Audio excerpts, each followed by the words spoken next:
Damn! Alright, project's coming along good. He wasn't able to give me any hardware for any of the plastics or anything. It never came with any of the hardware for any of the Tupperware, so I ordered the entire plastics kit for the entire bike for this all new hardware. And then I ordered a new gas cap because obviously the other one was completely toasted. So there is the old gas cap. Yeah, it was bad. I've been doing a lot of work to this tank, as you guys have been seeing. Some of it's not fixable, like some of this stuff is just part of the tank. I don't know what he did before me, but some of the chemicals he used were pretty darn rough. And it marred up a little bit of the top of the tank, which is alright. I can put a nice little sticker there or something. And my tank protector is going to go here anyway, so I'll figure out something to get a good cover. As you can see, I've been working pretty hard with this tank. I got most of the rust out of it now, so I actually ordered a new gas tank lid, lockable cap, which is right here. So I need to open this up. We're going to slap this on there. And I need to determine whether this is still good or not. It's pretty rough. It's definitely pretty rough. You can see a lot of grime inside of here. So what we're going to do first is see if we can blow this out and clear the line. And then I'm going to test this fuel cutoff switch and see if it actually works or not. So if not, this part is $40. So basically it's just been Dan finding all the pieces the bike is missing and piecing it back together. I have no idea why they parked this bike with 5,000 miles on it and then just let it sit, and then it went through a couple different people. Nobody did anything worth anything to make the bike run or work. So Dan loves these types of projects because when we're done, it ends up being a really awesome machine that I got for an extremely good deal for just like a couple $100 in parts.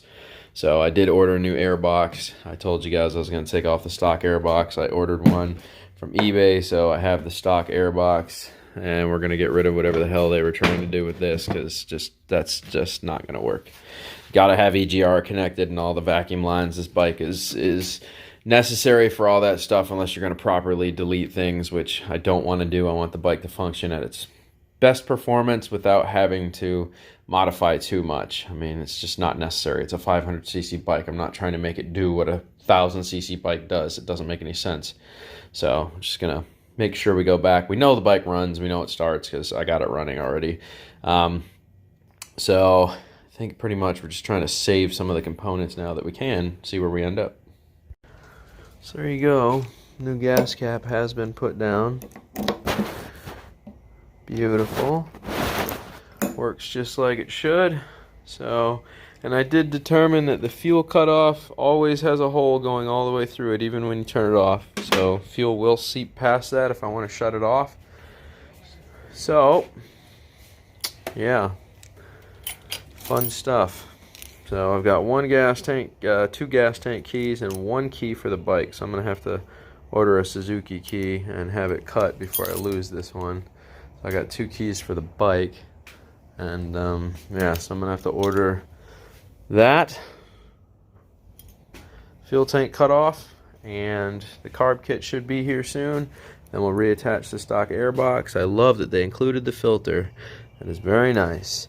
And then after that, I should have everything to get this bike going and put her back together and make her sexy. You know what I mean? Make her sexy.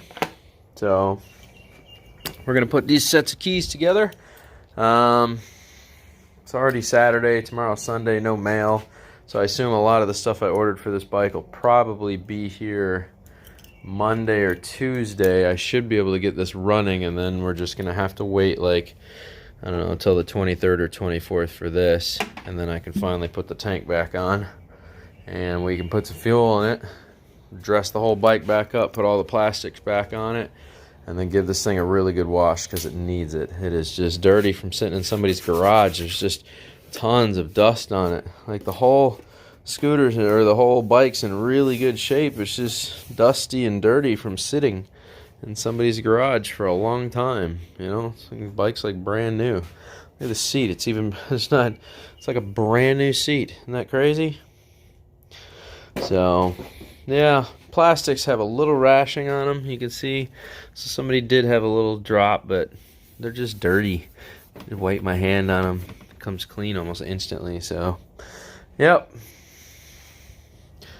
cool. Well, this is almost done. And then I'll sell that puppy there. 'Cause that's too much bike. That's just way too much bike. That bike is scary. So I finished fixing the little oil leak it had before I decided to sell it. Make sure it was all up to date and ready to rip. I am going to go through the carbs on it tomorrow. Clean all the carbs, slap it back together. Because it's still running a little funky from sitting after my surgery. I mean, I've only ridden the thing like 5 times since I had surgery. So it's not a happy camper right now. The carbs need to be gone through. But that's really simple. Pull the seat, pull the tank, carbs disconnect all 4 air filters, tip the carbs on their side, put a block of wood in there, and take them apart, clean them, slap them back together, and put the bike back together. And should be ready to go. So then we'll get this up. That battery did take a full charge. So if anybody was wondering, I thought that battery might be toast, but it took a full charge, shut off, so it's just sitting in trickle mode right now. Oh, yeah. All right, well, pulled out all that new hardware I got, put all the plastics back on. It's looking good, man. Starting to look like a freaking motorcycle anyways. Not all stripped down. I don't mind her being stripped down, but once you get the plastics on there, it gives it a totally different profile. So, yep, starting to look like it's Big Brothers now with the plastics on there. There you go. All the plastics are back on now, so now it's just the tank and the seat that are not currently on there. And I gotta remove that piece of green tape. You can see that one blemish there, that one scraper. Yeah. And then he broke a little piece of plastic right here. That's too bad, because this thing was really clean if it didn't have those 2 marks on there. Oh well, can't ask for perfection. $700 bike with 5,000 miles, pretty hard to argue with.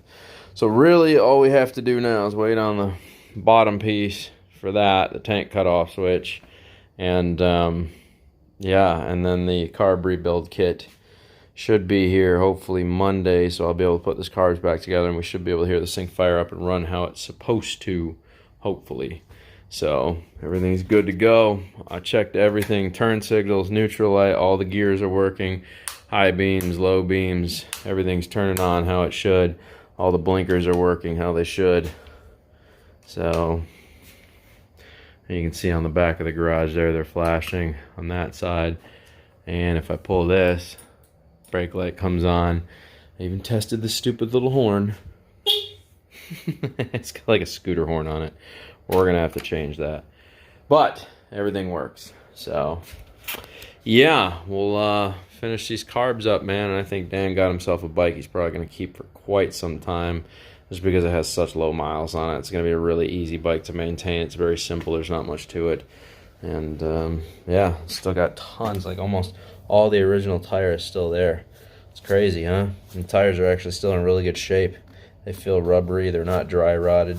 So yeah, this thing barely got any riding, man. I'm really sad for whoever owned this bike. I really feel sad for him, because you know, this bike had a lot of potential to be a really nice ride. So it is once again a touring style sport bike, which is my preference because they all have center stands. So you get the aggressiveness of a sport bike, but they have center stands. I love touring bikes in comparison. Also, I like that the pegs are underneath you instead of behind you. Once again, you sit here, peg is right below you. It's not behind you like a big normal sport bike. I don't like that. That forces you to lean over the tank. You don't get a comfortable ride if you want one. So I prefer my sport touring bikes because they have the aggressiveness of sport bikes with the comfortability of touring or slightly cruiser style. So yeah, that's all we gotta do is knock these carbs out, finish putting everything else back together, and figure out the mirror placement and where I want things. We should be good to go. So there you go. Dan's new bike is almost done. It's looking all sexy. It's looking more and more like a motorcycle as we go here. So, alright, well, check back in. See you guys later, man. Totals. Are you sure this is okay? You're in country, dude. Live a little. Now, she's pretty sensitive, so go easy on the throttle, okay? All right.